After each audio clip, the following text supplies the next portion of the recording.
I submit my CV. I want for interview. Mecha interview, everything do okay. It was a lady that made me interview. Mecha interview, everything I do okay. I see mo be at the next day. Mbia the next day. I see nange meet the boss. Don't know again. Nyezim ge the final thing. Meet the boss. The boss I see mo na abukwa na mcho kam enye moro. Now I have to, give him. I have to date him. I have to, we have to be doing one or two things. That even he's married though, but he wants us to be doing one or that. He's going to be Onye obodo, Turkish man, a Cypriot.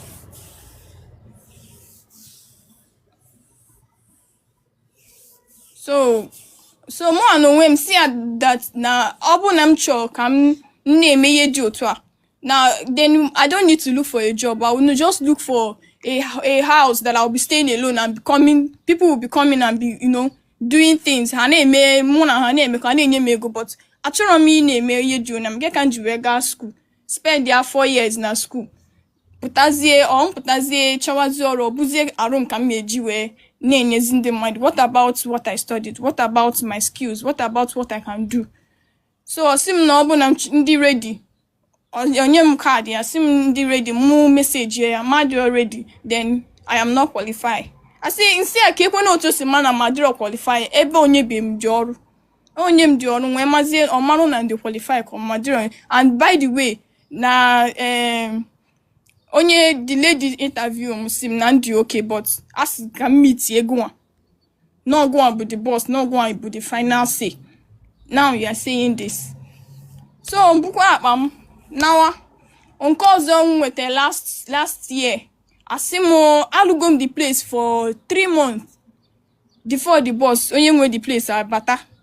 Simo bido tie wele manya sim no like na obu na mcho kam continue na alu this place. That's any dimini ya my body. Na onwe office na upstairs. No onwe ka alu si me ya that nga bia enu na office ya bia massage ya massage chazie ya. Then na chukwedo just 2 minutes 3 minutes no not Cyprus ka ihe amege. Not Cyprus ebe am no. And onye mege gi ihe a we onye Turkey. Hani ne bu Turkish people. Adi me zone you hani ne bu Turkish people na eme ya. Amabem for other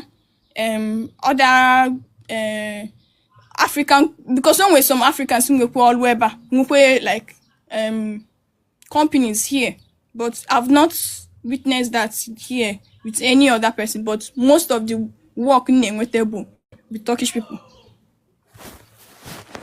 So osimo no mo mbia na yenia na office ya mbia massage up ya massage ya azu. Then na chikwe just under 5 minutes I'm done. Na chikwe jeru okworum. I was like, because the job is paying me very well. I really love that job. Obuna onye that day spirit, we do it because that job is paying more than the minimum wage. And the tips also is something that you can use. Tips and in that place, you get GA for 1 month. You might to do your salary aka.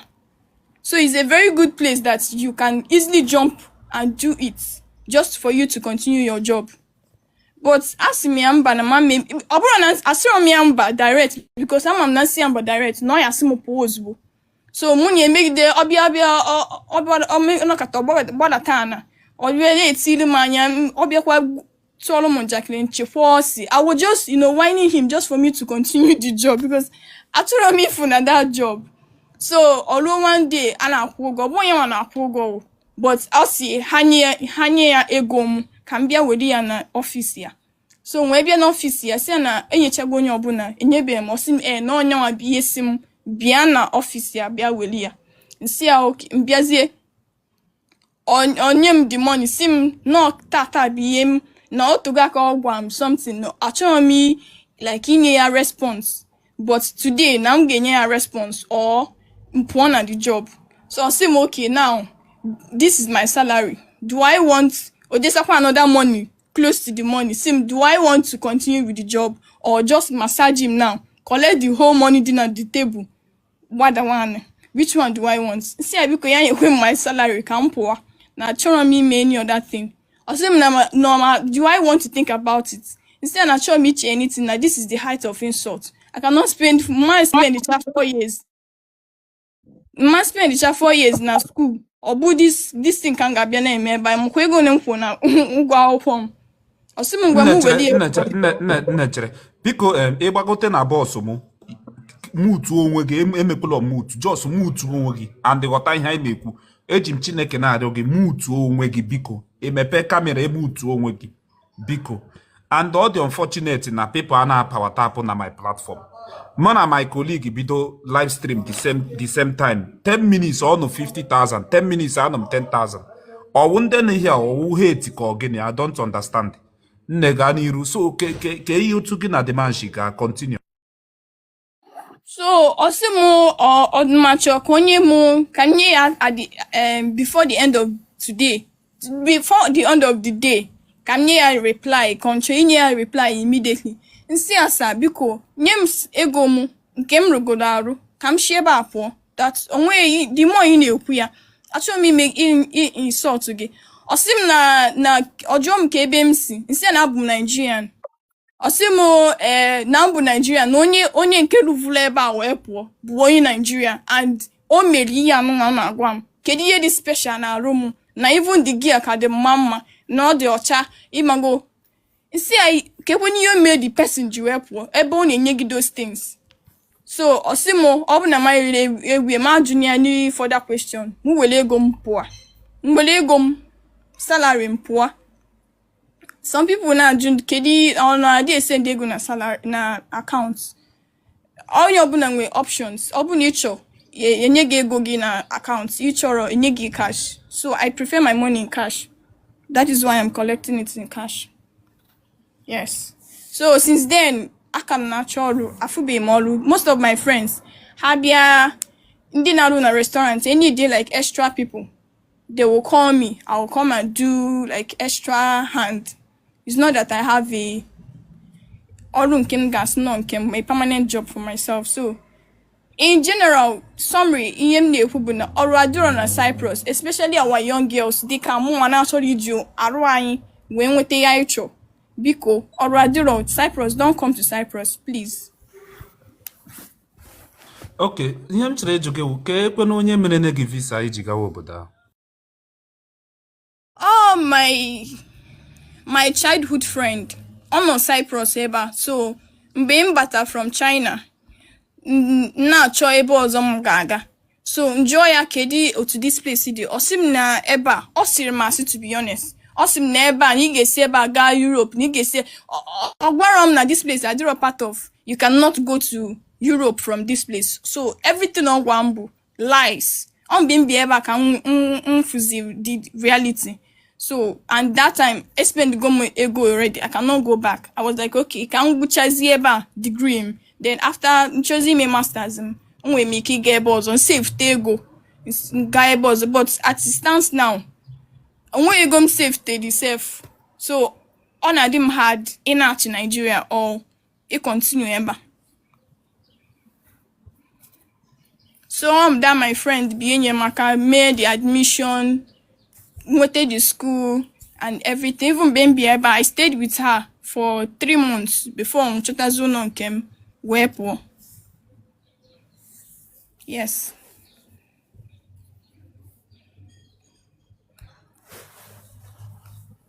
So you're not guys in at that company? I did my Luzio. Ewe me go mpoa kwa biko. A reporter on demand. Did you report him to authority?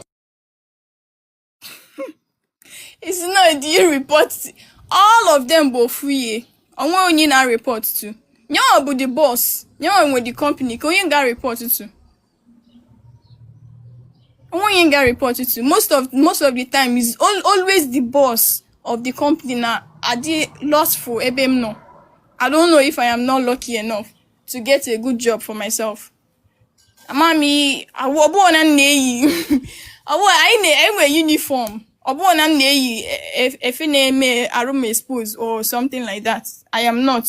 Most of the place wear like a uniform. I neyi, which everybody wears the same thing.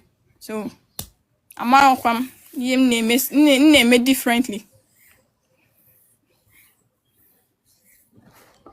na North Cyprus ka ị nọ ka South? Anọ m na North, side dị close to Turkish part of Cyprus. So nneke local gọọmenti isi na Anambra? Abụ m onye Orumba North, Ajali dị na side Umunze. Orumba North, Ajali.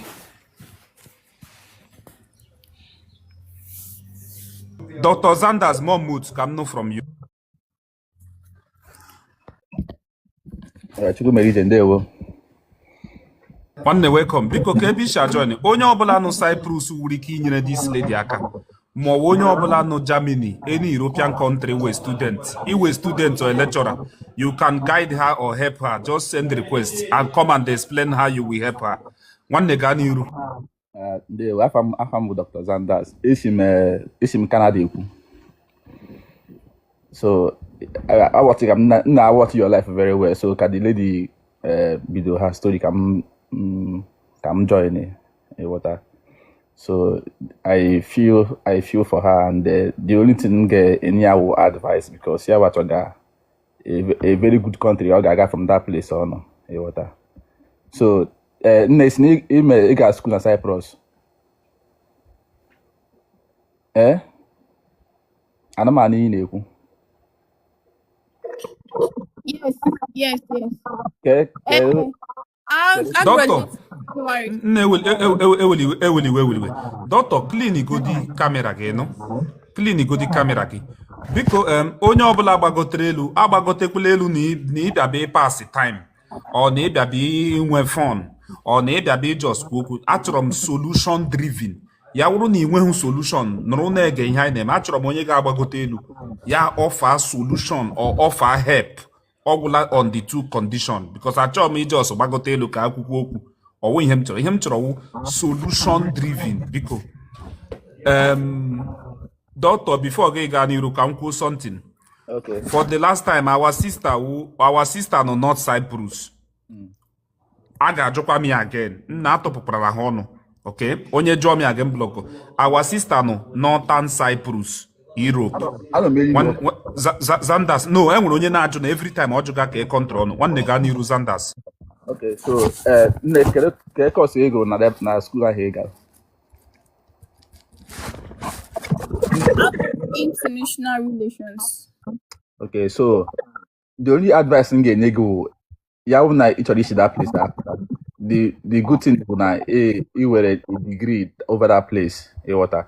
Then another question m ga-ajụ gị bụ ị gara school na Nigeria before ị pụọ? Queen na-eme mute ịza ajụjụ imutu because ọ na-eme eko. M chọrọ ka ọ na-adị clear. Ịza ihe ọ jụrụ gị imutu okwukwe ọzọ. Ị gara school na Nigeria before ị pụọ? Masinam ga school, but at the same time I got from school.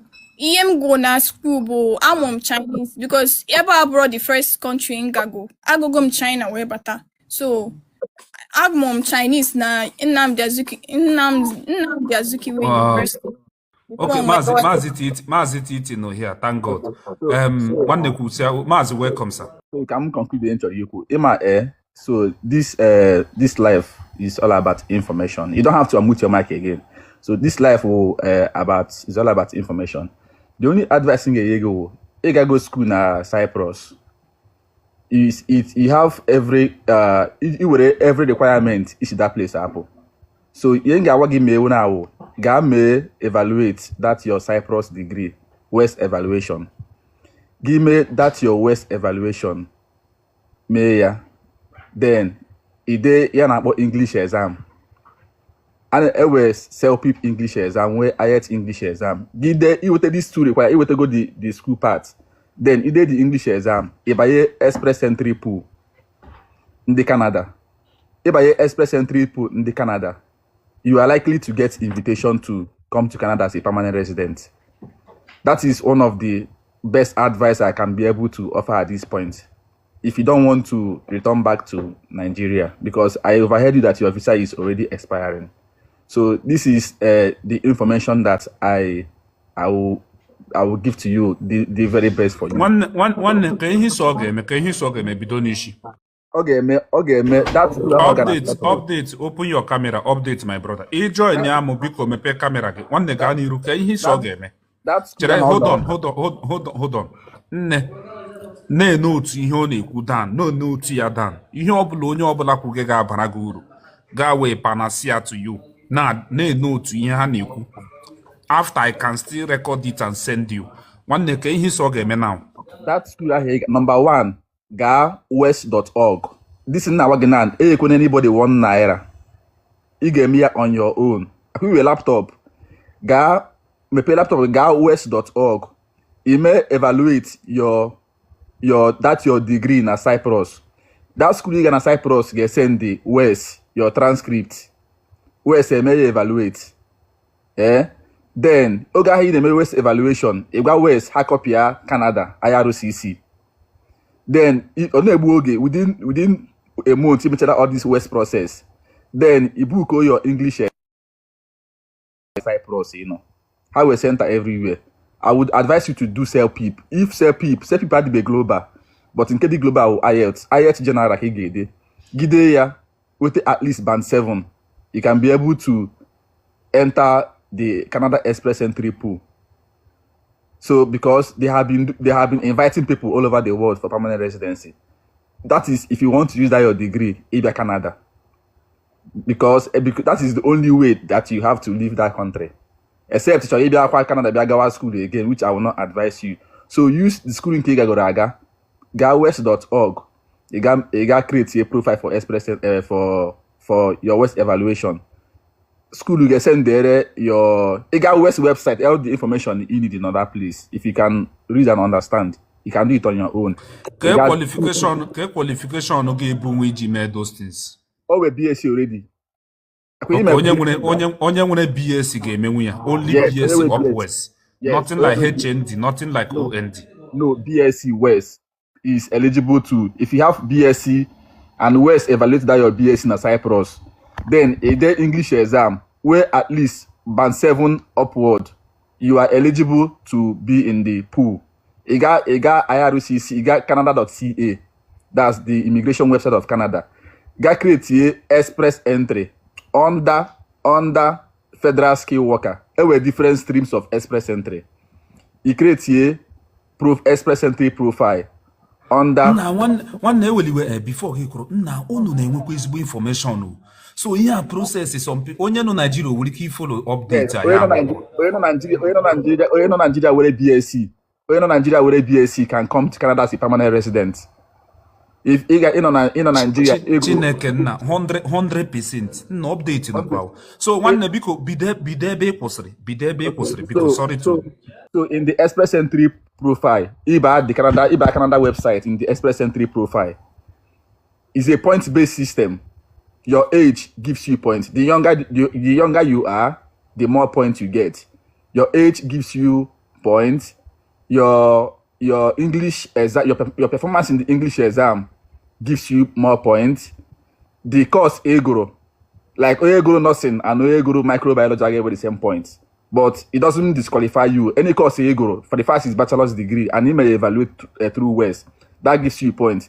Yeah, when you were a relative in Canada, you can use that and claim points. So about the express entry is a questionnaire. It's just like, do you have this? Yes. Do you have this? No.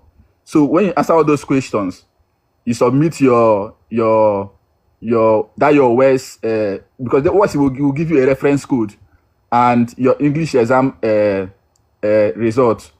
With that, you can be able to be in the pool. To be in the pool, you don't pay any money.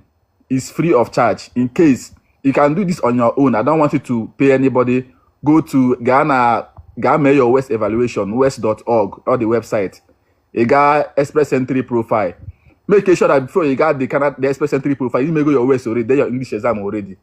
The federal government of Canada can give you invitation to come as a permanent resident. Can you do me one favor? Because of me and my status on social media. This girl in your number, a shop log me ya guide ya. Biko, you know. So, You would keep them that one. so bad because of I will not say no to you. So bad, so bad, Akwe otra ihe mmiri. Just ya akpọ gị video call gị na-agwa ya na-eme ya. You know. So bad, I can put her through all the information we need. Most of the information on YouTube. You got YouTube. How to do West evaluation. You got create on YouTube. But so I'm willing to help because when I overheard her speaking, so the teammate room, so that's why I came up live to. Okay. Nsogbu anụ nwanne m nsogbu anụ. Nne ihe awụ one of the solution. But onye ọbụla offer solution, ị ga-try cha all solution nke ọbụla klikirinu ga-ebido from there, you know. Nwanne nwere ihe chiri ikwu lastly before ma hand or mic to Mazi. So now, yeah, the best thing I made like the easier because we go in the Cyprus. If you made those things, not get help here. At least before this month, I go. Any draw maybe general draw. They might likely pick her if her score is not okay. Let her be in the pool because these days the last draw will 365 465. And a lot of people were from 465 with the invitation. So that's the only thing. You will not be proactive. It will be the West evaluation or the honor. West evaluation, the highest you pay, I think is I don't know when I did my West, man, 200k or something around that figure. But now highest 300k. You make your West. You book your English exam. What you call 200k? You book your English exam. Then you did that exam, what are your results? These are the two things you need. Any other thing you need again. So you have to Nigeria. That place na Cyprus. You meet your employer. You get a reference letter. You have to get a reference letter because I know your story. You have to get a reference letter. You have to Nigeria. Did you work in Nigeria? Yes, I worked in one Chinese. Remember, from one Chinese company. Ebanaru Iron. All these Then, building materials. The contact. How you get reference letter? How you get that reference? 2020. Yes, it does not matter when. It does not matter when you did the job. How you get reference letter that na arrow with them. That will also give you a point. So. I got you with all these requirements, you make a matter. Then I got the only thing they make you share your screen. You share your screen. I got Canada website. I create a express entry profile. Freely add all those information because you know yourself more than I do. So you be the one to be answering the question, the one that applies to you. They will ask you, do you have any relative in Canada? You say no. They will ask you, do you have any spouse or any husband in Canada? You say no. Then, because any point you claim, you have to bring a proof for it. They will ask you, what is your level of English score? If you answer band 8, you have to provide provide the English result to show you know band 8. Ajogi, you may go your West evaluation and see yes, you get providing the documents West after the evaluation. So Ajogi your age. You get provide your birth certificate. Ajogi, in the past 5 years, how many years work experience do you have? These are 1 year. You get with a reference letter now. To those people for 1 year. You have work experience. If you know you cannot get work experience, you not answer yes. So it's a point-based system. Any question you answer, that gives you a point. Then that is the only two. Just with the English exam and West evaluation, that's the only two things you need him at the pool. Then Ezegi invitation to apply. You cannot apply as a permanent resident, and you come to Canada. That's just the only solution that I have. One day, thank you. Nige drea your number, you know. Brief go the mazi before you kuku. Brief go the mazi again, you know.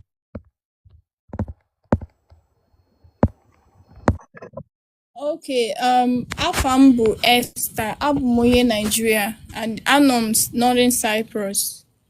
Na anọ m agụ akwụkwọ na North Cyprus. I graduate na January this year.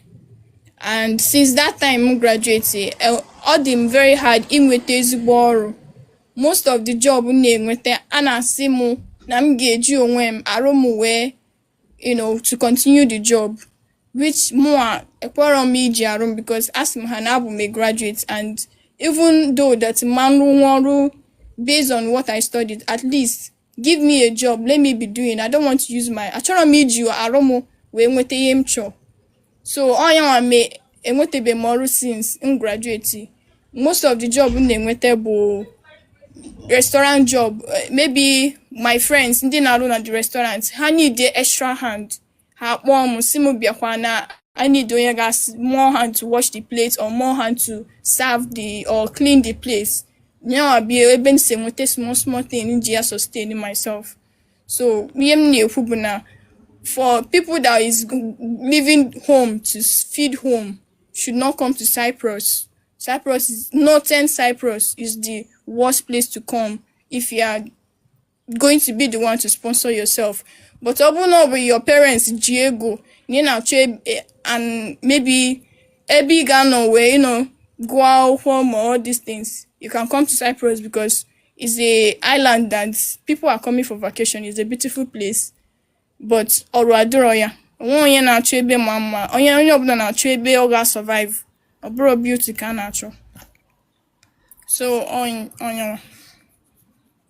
Okay, Maazị, enwere ihe ị ga-agwa na ya nwaazị nwanne m?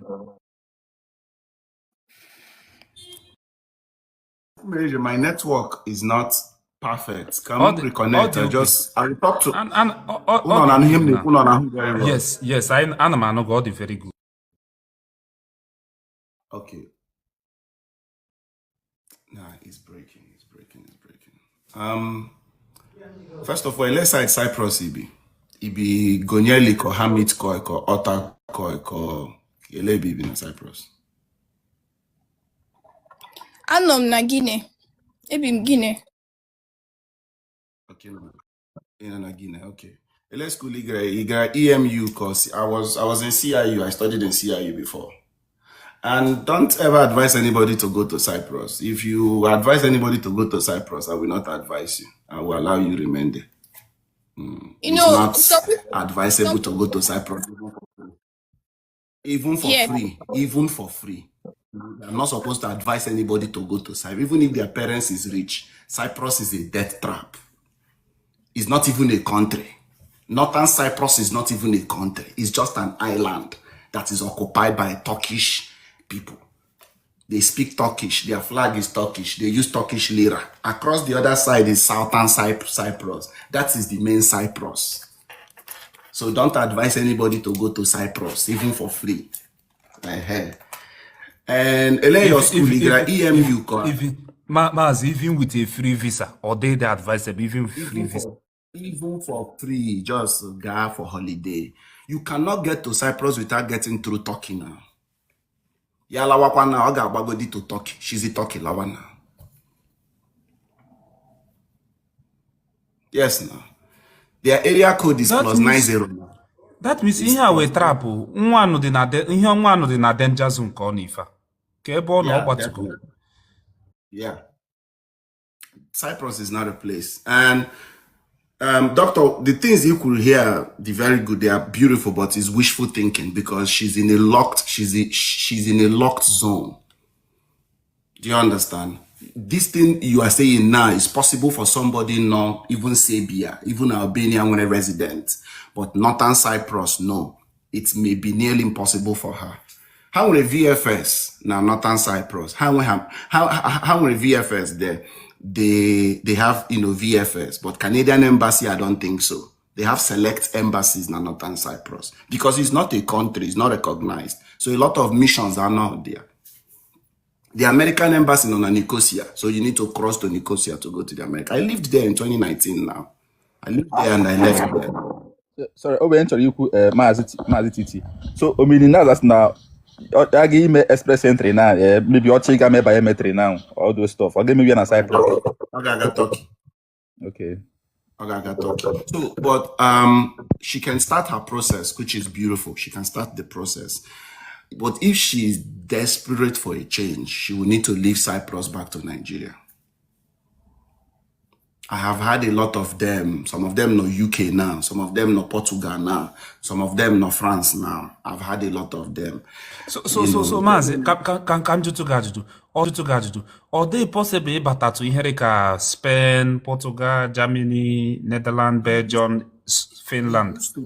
It used to be possible when we Cyprus as of 2019. It used to be possible. I went embassy, I went VFS in Nobuna cemetery that time. Yeah, cemetery, yeah, Ebe City Center. So we used to go there, but Abiazibia maybe Abiazibia this is very difficult because express entry you're talking about. If she's writing French now, then that realistically, the timeline in Yegiaga is realistic because they are more concentrating on French speakers now. English speakers on a backlog. So she express entry is anywhere between 2 years to even get the express entry. Your Mujarat can be active. Elembe your this Mujarat name expire. Respond. Yes, okay, the active album students. I graduate in Near East. Okay, Near East. Near East or they accredited? Yes, or they accredited. Globally? Yes, yes. I'm gonna talk guy without the degree call from Cyprus there. From Cyprus, but they send there, Turkey. Okay. Then He made a bachelor's degree, right? yes. Okay. So you can use that and apply for masters, and your best bet is actually from there to UK, maybe your best bet. Because then when UK embassy na Ebe, it might be hangover now. Okay, no, in Goyendi, so Goyendi is fine. Goyendi is not Hamid. Guinea, no, Gonyeli. Okay, in Guinea, yeah, Guinea is far. Guinea is like 45 minutes from Hamid Koy, from Lefkosa. So from there, your best bet could be France. Could be your best bet could because then with VFS. So check the VFS. Check VFS. Check VFS Lefkosa. Check if they are open. Then check some of the European embassies not there. So with if your degree is accredited, you can look for admissions to France. France is opening October, so it's a long time. Switzerland is opening October, so it's a long time. Else is open without legalization. Lithuania is open, but you need to send documents to